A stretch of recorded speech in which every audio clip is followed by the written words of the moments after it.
대한민국의 여성 노인 빈곤율, 여성 노인 빈곤율입니다. 여성 노인 빈곤율이 OECD 국가 중에서 가장 높고요. 지금 대한민국 할머니 중에는 2명 중에 1명이 나라 도움 없이는 자립할 수 없다는 뜻입니다. 여성의 노후 설계가 중요하다. 남자는 이제 여성에 의존적이고요. 여성은 또 독립적으로 가기를 원하시면서 더 오래 살 수밖에 없는 그런 구조적인 지금 상황입니다. 그래서 이 합의점을 미리미리 좀 맞추시는 게 중요하지 않을까라는 생각을 드리고, 그렇게 부부간의 합의를 맞춘 은퇴 노후 생활이 더 풍요롭고 윤택하다는 것을 관찰하게 됩니다.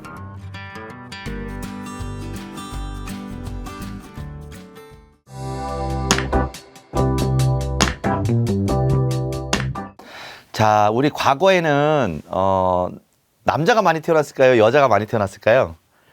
농경사회였기 때문에 남아 선호가 좀 심했습니다.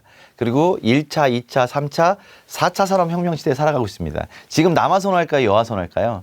지금 안 태어납니다.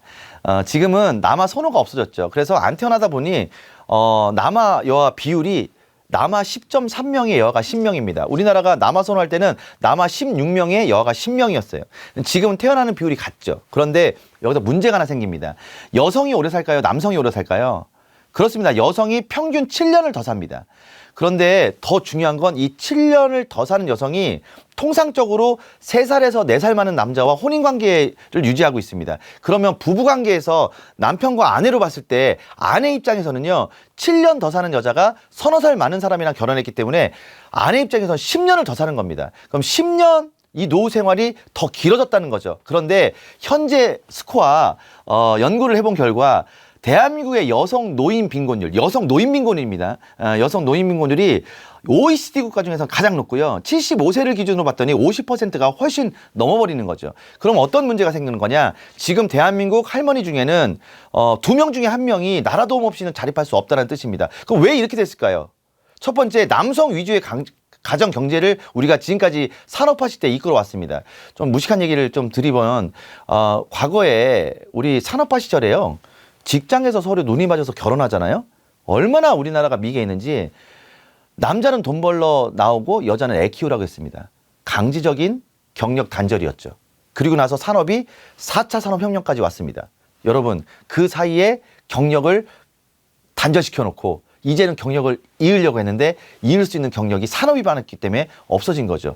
그들이 지금 집에 있다가 갑자기 경제 주체인 남자가 사망하는 겁니다. 그때 빈곤율이 급격하게 찾아올 수 있는 거죠. 두 번째는 의학기술의 발달로 우리나라 여성 노인 빈곤율이 높습니다. 왜 그럴까요? 남자들이 의학기술의 발달로 잘 안 죽습니다. 아침마다 눈을 뜨죠. 간병기가 길어지고 있다는 뜻입니다. 얼마나? 최소 7년에서 10년 동안 간병을 살다 갑니다. 자, 먼저 죽는 남편의 입장에서 간병기를 간다. 그러면 남편의 입장에서는요, 아내의 간병을 받을 수 있는 거예요. 그런데 아내 입장에서 보면 남편의 간병을 해줍니다. 그리고 남편을 떠나보낸 후에 본인의 간병 기간이 시작됩니다.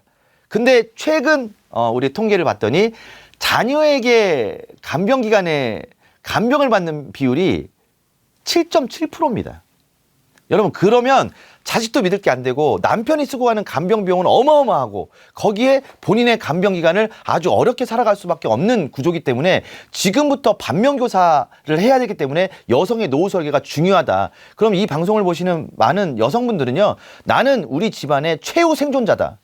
이런 마음가짐을 가지시고 있어야 됩니다. 그래서 남자는 부부관계에서 남자는 죽을 때 목돈으로 모든 것들을 좀 갚아놓고 가야 되고요. 여성의 입장에서는요, 매달 그 날짜에 꼬박꼬박 죽을 때까지 돈 들어와야 됩니다. 이 가정경제 시스템을 가져야 여성의 노후가 확실하게 보장받을 수 있다는 걸 잊지 않으셨으면 좋겠습니다.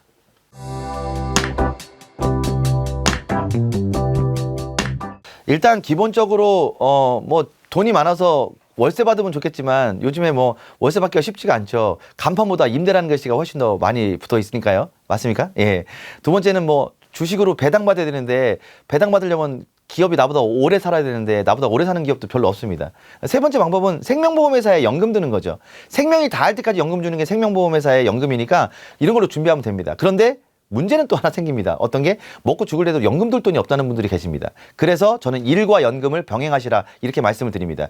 내가 지금 가지고 있는 일을 이제 경력을 연장시키시는 거예요. 기술도 다시 배우시고 다시 나가시는 겁니다. 그리고 내 생이 길어졌다는 그런 마음가짐을 가지시고 지금부터 배우시고 경력을 연장시키기 위한 방법을 가지시되 그 연장 속에서 아이들에 대한 기대를 하지 마시고 연금 아들을 하나 키우시는 게 어떨까 생각을 합니다.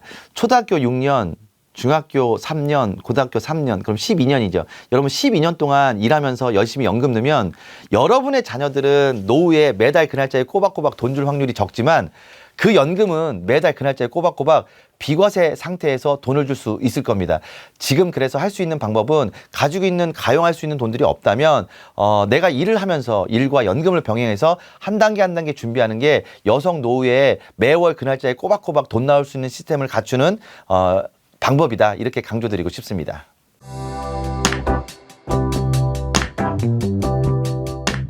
제가 여러 번 강조해도 지나치지 않는데 여러분들께서 지자체 도서관이나 지방자치단체에 있는 평생학습관을 노크만 하셔도 그 안에 어마어마하게 벌어지는 자격증 과정에서부터 심지어는 내가 여유로운 삶을 가지고 있다 취미반까지 많은 것들이 프로그램이 잘 되어 있습니다.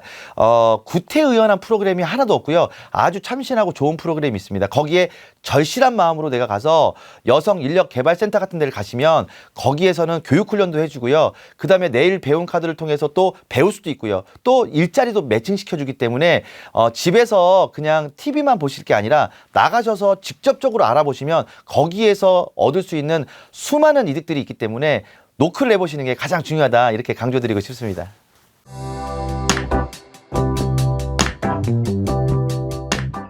여성의 노후 설계가 중요합니다. 근데 그 여성의 노후 설계를 함께 준비하는 게 바로 어쩌면 남자죠. 한 가정경제의 은퇴 설계를 얘기할 때 저는 은퇴 설계 앞에 부부라는 말이 좀 숨겨져 있지 않나 생각을 합니다.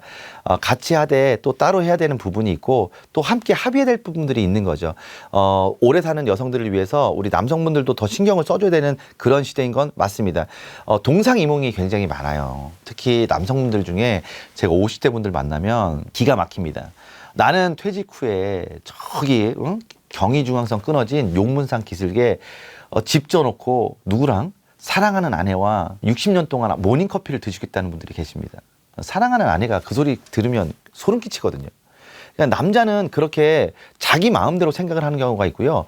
여성의 60세 즈음은 어떤 상태일까요? 커뮤니티가 전성기입니다. 특히 도시에서 커뮤니티가 전성기인 경우가 있고요. 남성들은 그냥 일만 하고 왔다가 집에서 같이 가자고 해가지고 따라 들어가는 경우가 있는데 그렇지 않습니다. 여러분 나는 자연인이다 라는 프로그램 혹시 보세요. 지금까지 여성 출연자 별로 없었고요. 대부분 남성들입니다. 그분들이 하시는 말씀이 하나 있죠. 사랑하는 아내는 2년 후에 같이 들어와서 살기로 했다. 지금까지 한 명도 안 들어갔습니다. 그러니까 여성과 남성이 또 다른 게 이런 거 차이가 난다는 겁니다. 생각에 대한. 그러니까 은퇴 후의 삶에 대한 차이점을 자꾸 맞추시는 것도 여성 노후 설계의 중심이 된다.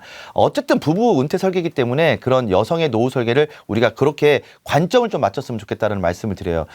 남성분들한테 버킷리스트 물어보면 1번부터 10번까지 중에 1번이 뭐냐면 사랑하는 아내와 세계여행 10개국 가겠다고 쓰십니다. 여성분들한테 60세쯤에 여성분들한테 버킷리스트 받아보면 1번에 뭐라고 썼냐면 남편 없이 세계여행 10개국이라고 씁니다. 그러니까 이게 남자는 이제 여성에 의존적이고요. 여성은 또 독립적으로 가기를 원하시면서 더 오래 살 수밖에 없는 그런 구조적인 지금 상황입니다. 그래서 이 합의점을 미리미리 좀 맞추시는 게 중요하지 않을까라는 생각을 드리고 그렇게 부부간에 합의를 맞춘 은퇴 노후 생활이 더 풍요롭고 윤택하다는 것을 관찰하게 됩니다. 그래서 이런 부분들을 미리 합의하시고 여성의 노후 설계로 해서 준비하셨으면 좋겠다라는 부분을 말씀드립니다.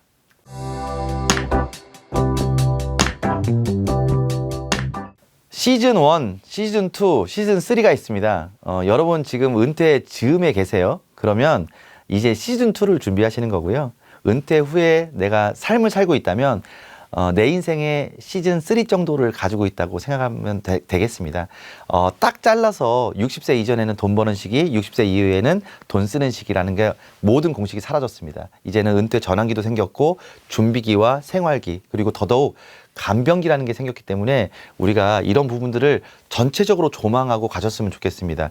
그걸 위해서 돈 문제, 건강 문제, 그리고 사람의 문제, 시간의 문제, 마지막으로 직업의 문제까지 여러분들이 잘 바라보시면서 가셨으면 좋겠어요.